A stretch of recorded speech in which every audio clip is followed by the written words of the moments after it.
Agora, no capítulo 7 de Marcos, fala sobre Jesus e a tradição dos anciãos. Diz assim a partir do versículo 1, vamos lá. Os fariseus e alguns escribas vindos de Jerusalém reuniram-se em volta de Jesus.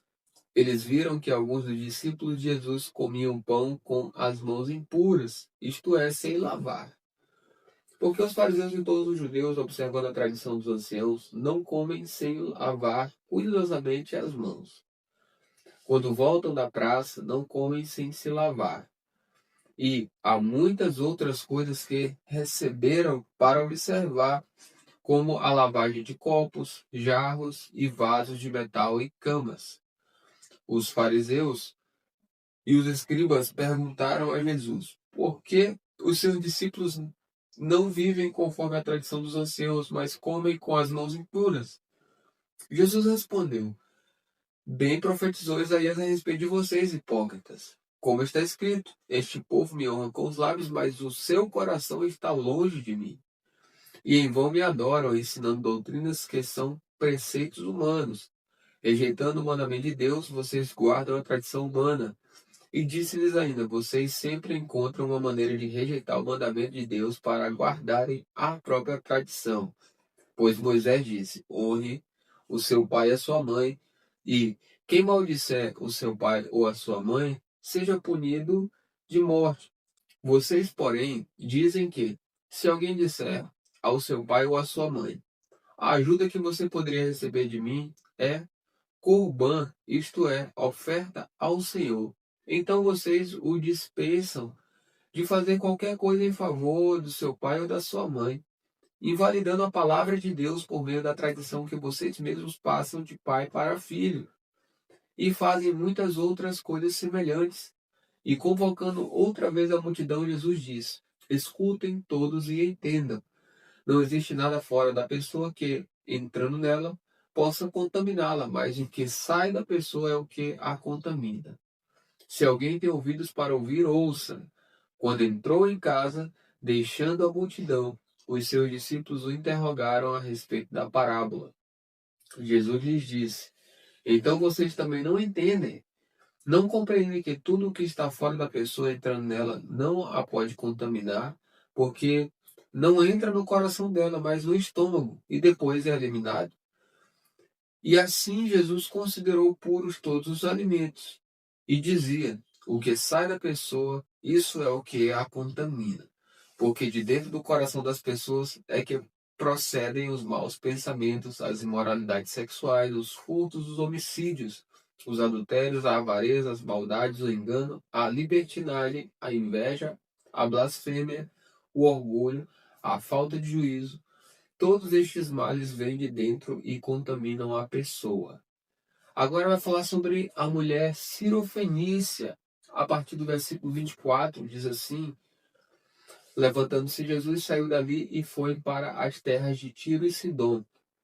Tendo entrado numa casa, não queria que ninguém soubesse onde ele estava. No entanto, não pôde ocultar-se, porque a mulher cuja filhinha estava possuída de espírito imundo, logo ouviu falar a respeito de Jesus. Ela veio e se ajoelhou aos pés dele. Essa mulher era estrangeira de origem de Cirofenícia e pediu a Jesus que expulsasse o demônio da sua filha. Mas Jesus lhe disse: deixem primeiro que os filhos se fartem, porque não é correto pegar o pão dos filhos e jogá-lo aos cachorrinhos. A mulher respondeu a ele: Senhor, os cachorrinhos debaixo da mesa comem das migalhas das crianças. Então Jesus disse à mulher: por causa desta palavra você pode ir, o demônio já saiu da sua filha. Quando a mulher voltou para casa, achou a menina sobre a cama, pois o demônio tinha saído dela. O contexto agora é a cura de um surdo e gago. A partir do versículo 31, diz assim: de novo Jesus se retirou das terras de Tiro e foi para Sidom até o mar da Galileia, através do território de Decápolis. Então lhe trouxeram o surdo e gago e lhe suplicaram que impusesse as mãos sobre ele. Jesus, tirando-o da multidão à parte, pôs os dedos nos ouvidos dele. Depois, cuspindo, aplicou saliva na língua do homem. Então, erguendo os olhos ao céu, suspirou e disse: Efata, que quer dizer abra-se. E logo os ouvidos do homem se abriram e o empecilho da língua se soltou e ele falava sem dificuldade. Jesus lhe ordenou que não contasse isso a ninguém, porém, quanto mais recomendava, tanto mais eles o divulgavam. Ficavam muito admirados, dizendo: tudo ele tem feito muito bem. Faz até os surdos ouvirem e os mudos falarem.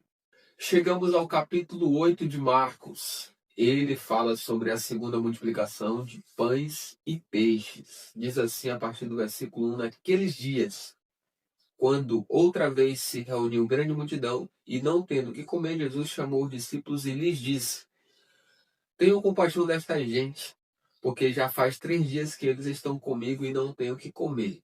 Se eu os mandar para casa em jejum, desfalecerão pelo caminho. E alguns deles vieram de longe. Mas os discípulos lhe responderam: como poderá alguém saciá-los de pão neste deserto? Então Jesus perguntou: quantos pães vocês têm? Eles responderam: 7. Então mandou o povo assentar-se no chão e, pegando os 7 pães, partiu-os após ter dado graças e os deu aos seus discípulos para que estes os distribuíssem, repartindo entre o povo. Tinham também alguns peixinhos e, abençoando-os, mandou que estes igualmente fossem distribuídos. Comeram e se fartaram, e dos pedaços restantes recolheram 7 cestos. Eram cerca de 4.000 homens. Então Jesus os despediu. Logo a seguir, tendo entrado no barco juntamente com os seus discípulos, foi para a região de Dalmanuta. E agora o contexto é o pedido por um sinal. Fala sobre isso a partir do versículo 11. Diz assim: os fariseus chegaram e começaram a discutir com Jesus, e tentando, pediram-lhe um sinal vindo do céu. Jesus, porém, arrancou do íntimo do seu espírito um gemido e disse: por que esta geração pede um sinal? Em verdade lhes digo que nenhum sinal será dado a esta geração. E deixando-os, tornou a embarcar e foi para o outro lado. Agora o contexto é o fermento dos fariseus e o fermento de Herodes. A partir do versículo 14 diz: ora, os discípulos se esqueceram de levar pão e no barco não tinham consigo senão um só. Jesus os preveniu, dizendo: fiquem atentos e tomem cuidado com o fermento dos fariseus e com o fermento de Herodes. E eles começaram a discutir entre si, dizendo: ele diz isso porque não temos pão. Jesus percebeu isso e perguntou: por que vocês estão discutindo sobre o fato de não terem pão? Vocês ainda não percebem nem compreendem? Têm um coração endurecido? Tendo olhos não veem e tendo ouvidos não ouvem? Não se lembram de quando parti os 5 pães para 5.000? Quantos cestos cheios de pedaços vocês recolheram? Eles responderam: 12. E de quando partiu os 7 pães para os 4.000? Quantos cestos cheios de pedaços vocês recolheram? Responderam: 7. Ao que Jesus lhe disse: vocês ainda não compreendem? Agora o contexto é a cura de um cego em Betsaida. A partir do versículo 22 diz: então chegaram a Betsaida e lhe trouxeram um cego e pediram a Jesus que tocasse nele. Jesus, tomando o cego pela mão, levou-o para fora da aldeia. Então cuspiu nos olhos do homem e, impondo-lhe as mãos, perguntou: você vê alguma coisa? O homem, recuperando a visão, respondeu: vejo pessoas, mas elas parecem árvores que andam. Então Jesus novamente pôs as mãos sobre os olhos dele, e o homem, passando a ver, claramente ficou restabelecido e distinguia tudo de modo perfeito. E Jesus o mandou para casa, recomendando-lhe: não entre na aldeia. Agora vai haver a confissão de Pedro. A partir do versículo 27 diz: então Jesus e os seus discípulos foram para as aldeias de Cesareia de Filipe. No caminho perguntou-lhes: quem os outros dizem que eu sou? Os discípulos responderam: uns dizem que é João Batista, outros dizem que é Elias, e ainda outros dizem que é um dos profetas. Então Jesus perguntou: e vocês, quem dizem que eu sou? Respondendo Pedro lhe disse: o Senhor é o Cristo. Então Jesus os advertiu de que a ninguém dissessem tal coisa a seu respeito. Agora Jesus prediz a sua morte e ressurreição. A partir do versículo 31 diz assim: então Jesus começou a ensinar-lhes que era necessário que o Filho do Homem sofresse muitas coisas, fosse rejeitado pelos anciãos, pelos principais sacerdotes e pelos escribas, fosse morto e que depois de 3 dias ressuscitasse. E isto ele expunha claramente. Então Pedro, chamando-o à parte, começou a repreendê-lo. Mas Jesus, voltando-se e vendo os seus discípulos, repreendeu Pedro e disse: saia da minha frente, Satanás, porque você não leva em consideração as coisas de Deus, e sim a dos homens. O contexto agora vai se falar sobre tomar a sua cruz. A partir do versículo 34 diz: então, convocando a multidão e juntamente os seus discípulos, Jesus lhes disse: se alguém quer vir após mim, negue a si mesmo, tome a sua cruz e siga-me. Pois quem quiser salvar a sua vida, a perderá, e quem perder a sua vida por minha causa e por causa do Evangelho, esse a salvará. De que adianta uma pessoa ganhar o mundo inteiro e perder a sua alma? Que daria uma pessoa em troca de sua alma? Pois quem nesta geração adúltera e pecadora se envergonhar de mim e das minhas palavras, também o Filho do Homem se envergonhará dele, quando vier na glória do seu Pai com os santos anjos. Chegamos ao capítulo 9 do livro de Marcos. Diz assim o versículo 1: dizia-lhes ainda: em verdade lhes digo que, dos que ainda se encontram, existem alguns que não passarão pela morte até que vejam ter chegado com poder o reino de Deus. O contexto desse capítulo agora vai falar sobre a transfiguração de Jesus. Diz assim a partir do versículo 2. 6 dias depois, Jesus tomou consigo Pedro, Tiago e João e os levou, em particular, a sós, a um alto monte. E Jesus foi transfigurado diante deles. As suas roupas se tornaram resplandecentes, de um branco muito intenso, como nenhum lavandeiro no mundo as poderia alvejar. E desapareceu Elias com Moisés e estavam falando com Jesus. Então Pedro, tomando a palavra, disse a Jesus: mestre, bom é estarmos aqui, façamos 3 tendas, uma para o Senhor, outra para Moisés e outra para Elias. Pois não sabiam o que dizer, por estarem eles apavorados. A seguir, veio uma nuvem que os envolveu, e dela veio uma voz que dizia: este é o meu filho amado, escutem o que ele diz. E de repente, olhando ao redor, não viram mais ninguém com eles, a não ser Jesus. Agora, a partir do versículo 9, fala a respeito da vinda de Elias. Diz assim: ao descerem do monte, Jesus lhes ordenou que não divulgassem as coisas que tinham visto, até o dia em que o Filho do Homem ressuscitasse dentre os mortos. Eles guardaram a recomendação, perguntando uns aos outros o que seria esse ressuscitar dentre os mortos. Então perguntaram a Jesus: porque os escribas dizem ser necessário que Elias venha primeiro. Jesus respondeu: Elias, vindo primeiro, restaurará todas as coisas. Como então está escrito sobre o Filho do Homem que sofrerá muito e será desprezado? Eu, porém, lhes digo que Elias já veio, e fizeram com ele tudo o que quiseram, como está escrito a respeito dele. Agora o contexto é a cura de um menino. A partir do versículo 14 diz assim: quando eles se aproximaram dos outros discípulos, viram numerosa multidão ao redor deles e os escribas discutindo com eles. E logo toda a multidão, ao ver Jesus, ficou surpresa e, correndo até ele, o saudava. Então Jesus perguntou: o que é que vocês estão discutindo com eles?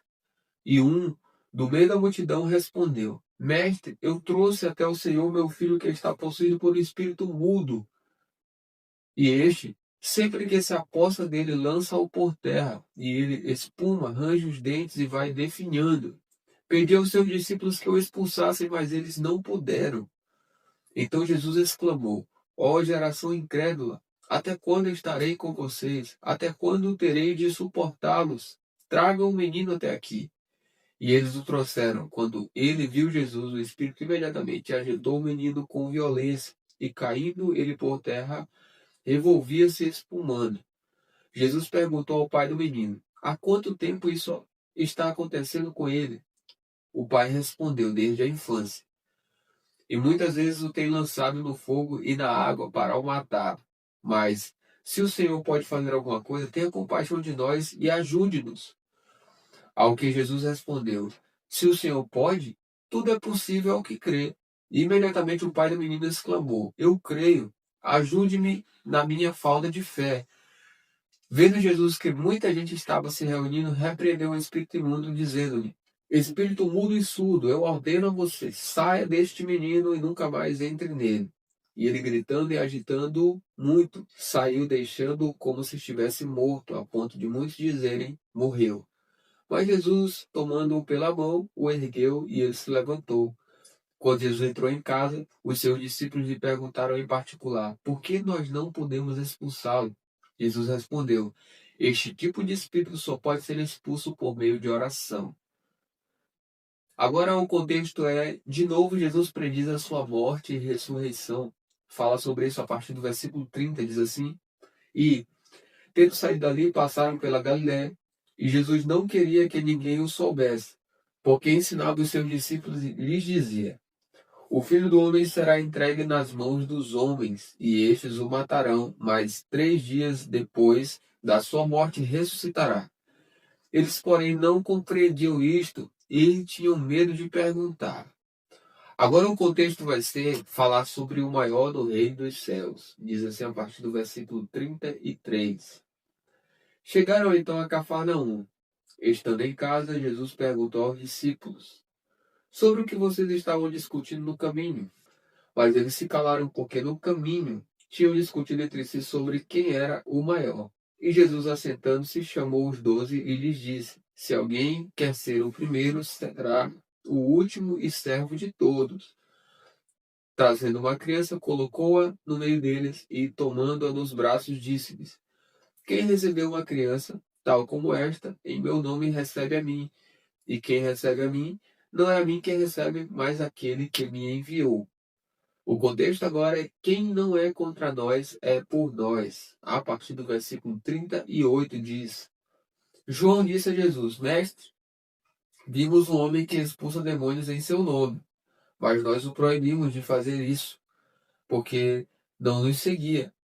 Mas Jesus respondeu: não proíbam, porque não há ninguém que faça milagre em meu nome e logo a seguir possa falar mal de mim. Pois quem não é contra nós é a favor de nós. Pois aquele que lhes der de beber um copo de água em meu nome, porque vocês são de Cristo, em verdade lhes digo que de modo nenhum perderá a sua recompensa. O contexto agora é falar sobre os tropeços. A partir do versículo 42 diz assim: e se alguém fizer tropeçar um destes pequeninos, que creem em mim, seria melhor para esse que uma grande pedra de moinho fosse pendurada ao seu pescoço e fosse jogada no mar.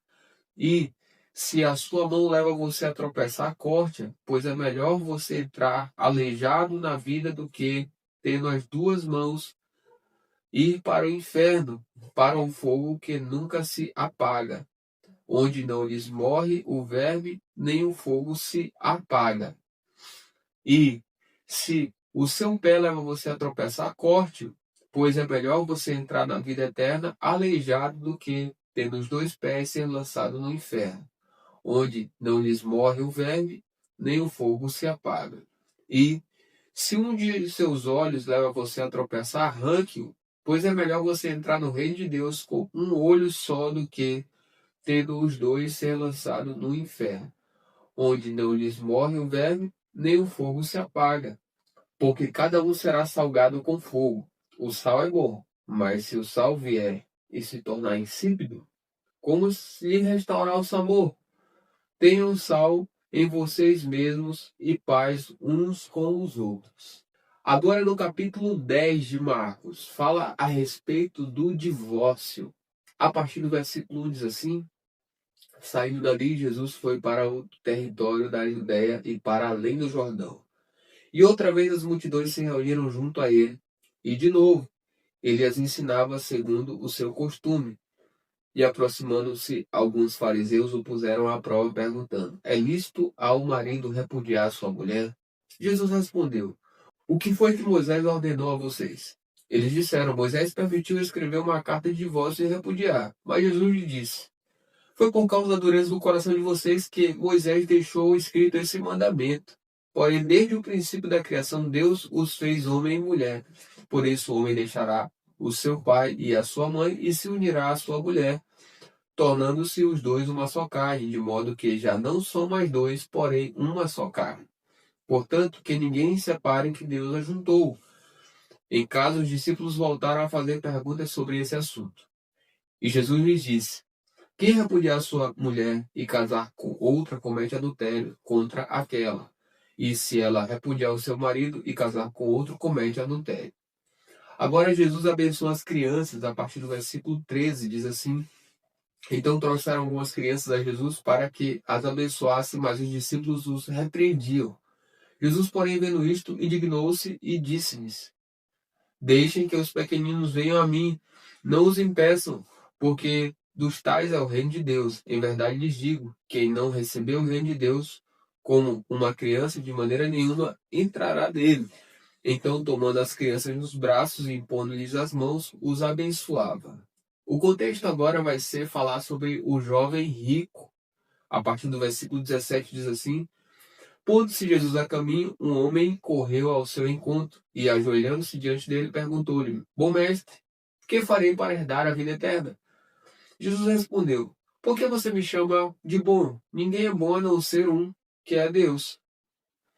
Você conhece os mandamentos: não mate, não cometa adultério, não furte, não dê falso testemunho, não defraude ninguém, honre seu pai e a sua mãe. Então o homem respondeu: mestre, tudo isso tenho observado desde a minha juventude.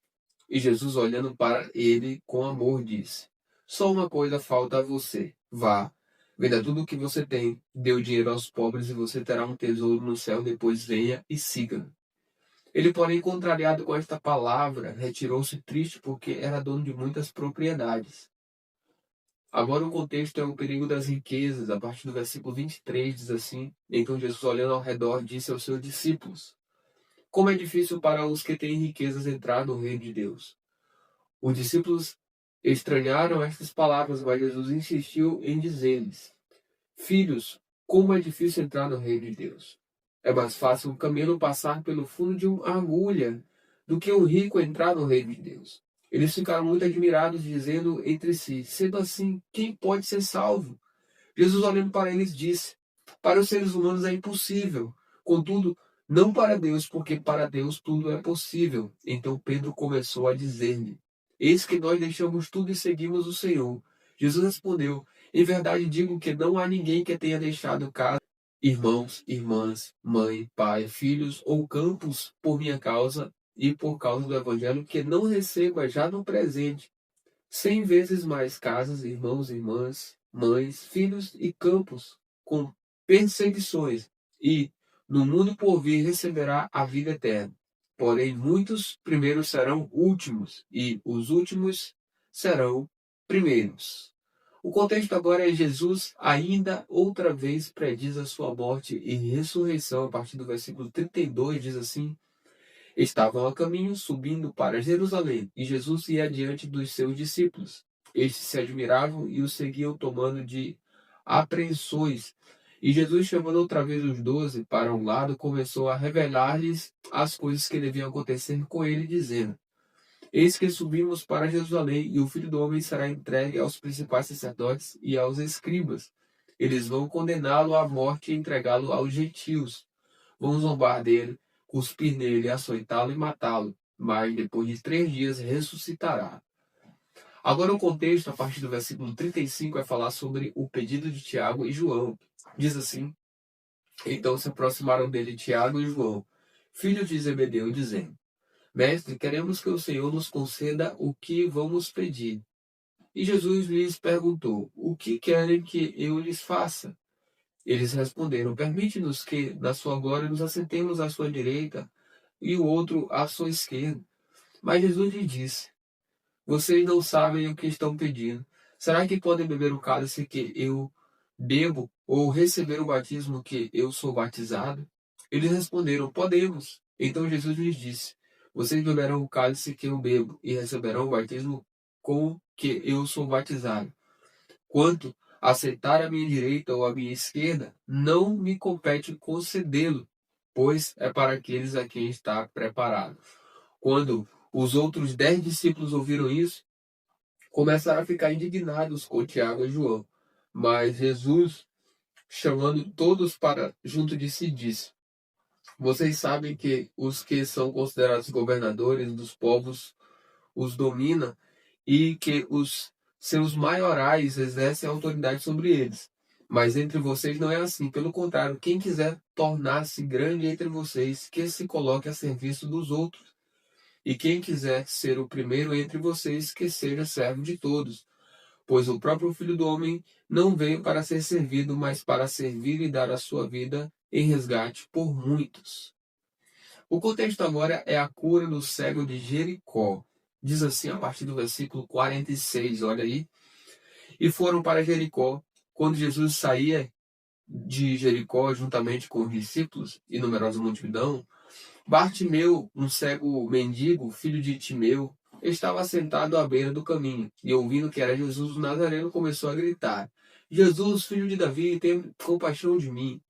E muitos o repreendiam para que se calasse, mas ele gritava cada vez mais: Filho de Davi, tenha compaixão de mim. Jesus parou e disse: chamem o cego. Chamaram então o cego, dizendo-lhe: coragem, levante-se, porque ele está chamando você. Atirando a capa para o lado, o cego levantou-se de um salto e foi até onde estava Jesus, que lhe perguntou: o que você quer que eu lhe faça? O cego respondeu: mestre, que eu possa ver de novo. Então Jesus lhe disse: vá, a sua fé salvou você. E imediatamente passou a ver e foi seguindo Jesus estrada afora.